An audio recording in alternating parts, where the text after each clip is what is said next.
বেশি থেকে বেশি অভাব অনটন দেখা দিলে পাওয়ারফুল নতুন ওজিফাটি ফজরের সুন্নত নামাজ আদায় করার পরে ভিন্ন নিয়মে ৪১ বার পাঠ করুন। চোখের পলকে অভাব অনটন দুর্বৃত হয়ে গিয়ে গাইবি রিজিকের দরজা খুলে যাবে ইনশাআল্লাহ। ও প্রিয় দিনী ভাই এবং বোন, অতি সহজে আজকে এই ভিডিও থেকে আপনি শিখতে পারবেন বিশ্বনবীর সাহাবীর আমল। অবশ্যই কিন্তু আপনি আজকের এই ভিডিওটা শুরু থেকে শেষ পর্যন্ত একদম মনোযোগ দিয়ে দেখুন এবং আমলটা শিখবেন ইনশাআল্লাহ। তাহলেই আপনি সফলতা অর্জন করতে পারবেন। কারণ বিশ্বনবী মুহাম্মদে আরবি সাল্লাল্লাহু আলাইহি ওয়াসাল্লামের সাহাবী মুআজ ইবনে জাবাল রাদিয়াল্লাহু তাআলা আনহু বলেছেন, হাদিস শরীফের মধ্যে উল্লেখ করা হয়েছে, তিনি বলেন, এমন একটা শক্তিশালী এই দোয়া, যে দোয়ার উপর আমল করে আমি নিজেও ফলাফল পেয়েছি। এই দোয়ার উপর আমল করলে গাইবি রিজিকের ব্যবস্থা হয়, অভাব অনটন দূরীভূত হয়, দুঃখ কষ্ট দূরীভূত হয়, ঋণ পরিশোধ হয়, অবশ্যই উপযুক্ত পাত্রে কন্যা সন্তানের বিয়ের ব্যবস্থা হয়ে যায়, স্বামী স্ত্রীর মিল মোহাব্বতার ভালোবাসা তৈরি হয়ে যায়, ইনকামের মধ্যেও বরকত হয়, ব্যবসায় উন্নতি হয়, কৃষিকাজে উন্নতি সফলতা লাভ করা যায়। আল্লাহু আকবার। নবীজির সাহাবীর কথা কখনো বৃথা যেতে পারে না। আল্লাহু আকবার। ও প্রিয় দিনী ভাই এবং বোন, এমন একটা পাওয়ারফুল নিত্য নতুন শক্তিশালী দোয়া আপনি কি শিখবেন না? ওজিফাটি আপনি শিখবেন না? অবশ্যই শিখবেন। নতুন একটি দুরূদ শরীফ আজকে আমি আপনাদেরকে একদম অতি সহজে শেখায় দিব। এরপরে নবীজির শেখানো সেই শক্তিশালী 4 শব্দের দোয়াটি ৪১ বার পাঠ করবেন, এটাও শেখায় দিব। এরপরে আপনাদেরকে সর্বশেষে এমন একটি পাওয়ারফুল শক্তিশালী দোয়া শেখায় দিব, যে দোয়ার উপর আমল করেছে নবীজির একজন সাহাবী আবু উমামা রাদিয়াল্লাহু তাআলা আনহু। আল্লাহু আকবার। ও প্রিয় দিনী ভাই এবং বোনের জন্য আসুন, ফজরের নামাজের আযান যখন হয়ে যায় তাড়াতাড়ি ঘুম থেকে উঠে নিয়মকানুনটা শুনুন।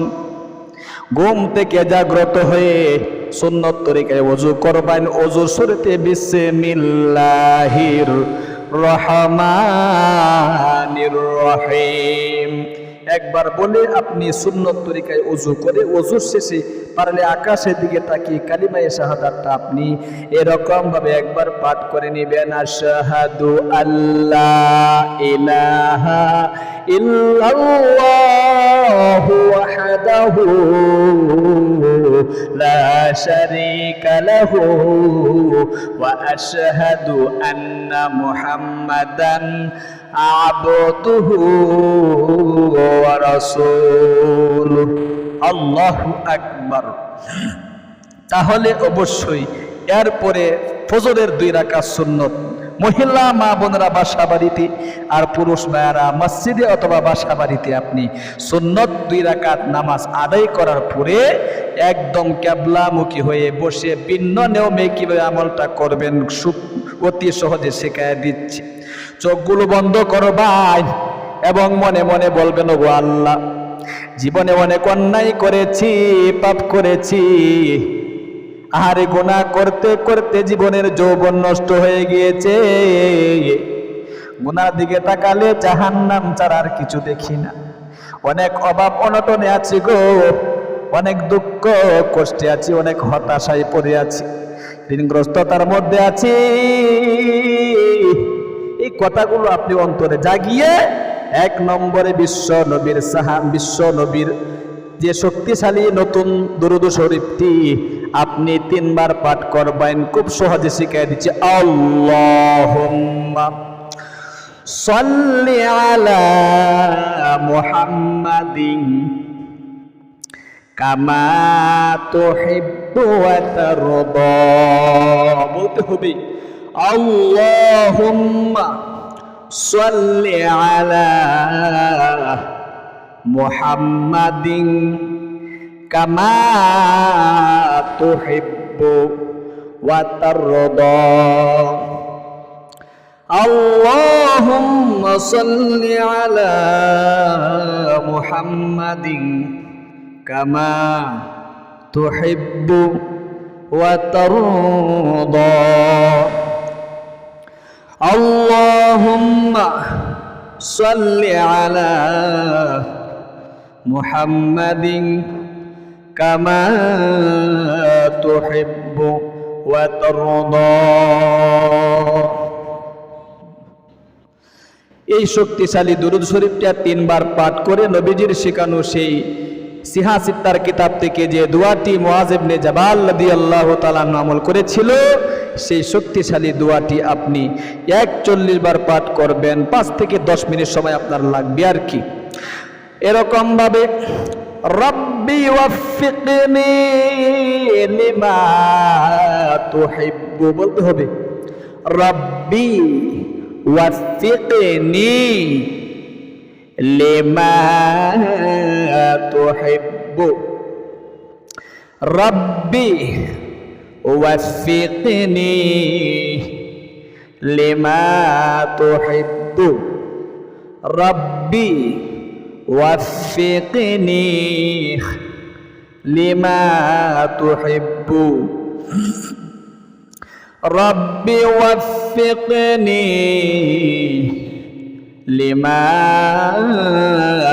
তুহিব্বু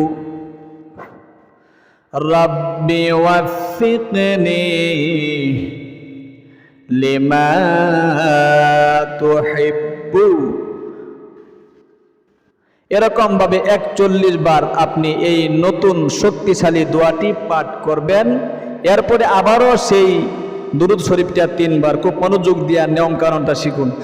আল্লাহুম্মা সাল্লি আলা মুহাম্মাদিন কামা তুহিব্বু ওয়া তারদা বলেন।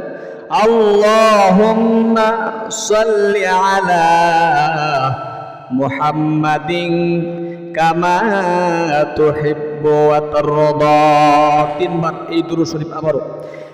এরপরে আপনি সর্বশেষে নবীজির সাহাবী আবু উমামা রাদিয়াল্লাহু তাআলা আনহুরে ওভাবে পড়ে গিয়ে দুঃখ কষ্টে পড়ে গিয়ে অসময়ের মধ্যে মসজিদে নববীর মধ্যে এসে কান্না করতেছিল। নবীজি দেখে বললেন, কিরে আবু উমামা কি হয়েছে? আবু উমামা বলে, অনেক অভাব অনটন, ঋণ পরিশোধ করতে পারতেছি না, অনেক দুঃখ কষ্টে আছি গো নবীজি। তখন নবীজি এই শক্তিশালী আবু সাঈদ খুদরি রাদিয়াল্লাহু তাআলা আনহু সে মরবি হ্যাঁ তিনি বর্ণনা করেছেন আবু দাউদ শরীফ সহ বিভিন্ন আরো সহিহ সিহা সিত্তার কিতাবের মধ্যে এই শক্তিশালী হাদিসটি উল্লেখ করা হয়েছে, দোয়াটি উল্লেখ করা হয়েছে। খুব মনোযোগ দিয়ে শিখো, আমি শেখায় দিচ্ছি। দেখো নবীজির সাহাবী আবু উমামা রাদিয়াল্লাহু তাআলা আনহু তিনি কিন্তু এই দোয়ার উপর আমল করে এমন পরিমাণ সম্পদ অর্জন করেছিলেন, যাকাত পর্যন্ত তার উপর ফরজ হয়ে গিয়েছিল। আল্লাহু আকবার। কিছুদিনের ভিতরে আল্লাহ তাআলা তার দরিদ্রতাকে দূরীভূত করে দিয়ে সচ্ছলতা দান করেছিল। এরকম ভাবে একবার হলেও পাঠ করবা আল্লাহুম্মা বলেন।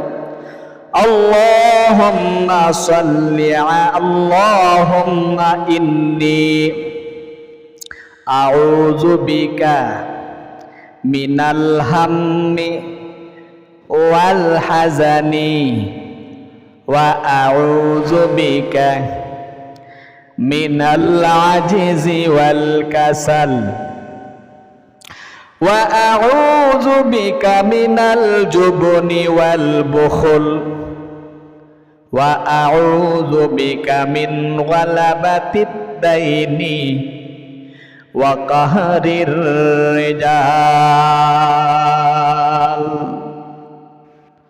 আরেকবার পাঠ করে দিচ্ছি। আল্লাহুম্মা ইন্নী আউযু বিকা মিনাল হাম্মি ওয়াল হাজানি ওয়া আউযু বিকা মিনাল জুবনি ওয়াল বুখলি ওয়া আউযু বিকা মিন গালাবাতিদ দাইনি ওয়া কাহরির রিজাল।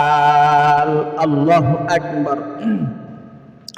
এই শক্তিশালী দোয়াটি আপনি একবার হলেও পাঠ করে সংক্ষিপ্ত মুনাজাত করবেন। মুনাজাতে কি কি বলতে হবে সংক্ষেপে শিখিয়ে দিচ্ছি। আলহামদুলিল্লাহি রাব্বিল আলামিন ওয়াসসালাতু ওয়াসসালামু আলা আশরাফিল আমবিয়াই ওয়াল মুরসালিন ওয়া আলা আলিহি ওয়া আসহাবিহি আজমাইন। এক নম্বরে আদম আলাইহিস সালাতু ওয়াস সালামের তওবার দোয়াটি আপনি পাঠ করবেন, রব্বানা যালামনা আনফুসানা ওয়া ইল্লাম তাগফির লানা ওয়া তারহামনা লানাকুনান্না মিনাল খাসিরিন।